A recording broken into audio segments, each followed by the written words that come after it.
They say that you can't make an informed decision without information. And I'm sure that applies if you're out shopping for a car. If you're shopping for a vehicle, you got to know whether you want a two-door or a four-door sedan. Do you want a truck? Do you want a van, an SUV? These are all factors that come into play when you're making a major purchase. Well, the same thing could be said about shopping for a vacuum. And joining me today is America's vacuum guy, Steve Powell from Torrington, Connecticut. Hey, Steve, good to see you again. I wanted to ask you. Thank you. No worries. I wanted to ask you, you've got a blooming vacuum business and people contact you from all over the country because, of course, different parts of the country have different environments. Some people in the Southwest have a very arid environment with a lot of dust. And people up in the Northeast or in the Northwest where I am, we have a more arid environment with rain seasons, and we're dealing with dirt as opposed to sand or dust. So making a vacuum purchase can be a kind of a complicated thing to weed through. So if you could you help me understand the different things that I need to take into consideration when I'm going to purchase a vacuum cleaner?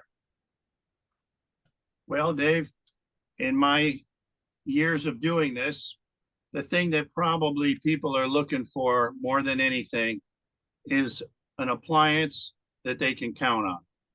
A good vacuum cleaner is a major appliance. It's something that is used quite frequently, some people more than others. But what they're looking for is something that when they need it to turn on. They need it to have the power they're looking for. If little Johnny is next door to whomever's vacuuming and he's got asthma, they've got to have a vacuum with HEPA filtration so as to not trigger an asthma attack in the living room. And these kind of things are all available with some good quality name brand cleaners. One thing that's really changed in the vacuum world, especially in the last 12 months, are the big names that have disappeared. A lot of old companies have started to make or have been making inferior products. And here we are 30 years later, and people won't buy them anymore. So what are the good products? Primarily the German machines, the Miele vacuums, the Sebo vacuums, something that might be made in the United States, like the Auric XL machines are pretty good. Absolutely, but everybody's house is different, and everyone would need a different product. Let me ask you this, Dave. What kind of a vacuum do you have in your house out west? Well, I've got an upright Shark. An upright Shark is a nice vacuum cleaner, and I assume you picked it up because it was lightweight, it was easy to use, and it's doing a good job on your carpets. But how did that vacuum cleaner work on your bare floors, Dave? Did it do much for you there? Well, it'll pick up the dust, but I'm still going to want to go over the bare floors. No, I use a mop. I'll go up and get all the finer dust up with a mop. But I deal with in one room, believe it or not, I've got a medium shag. In the other room, I've got a 9x12 Oriental carpet, and then I have a couple of runners. So I'm dealing with a versatile, different type of situation in each room.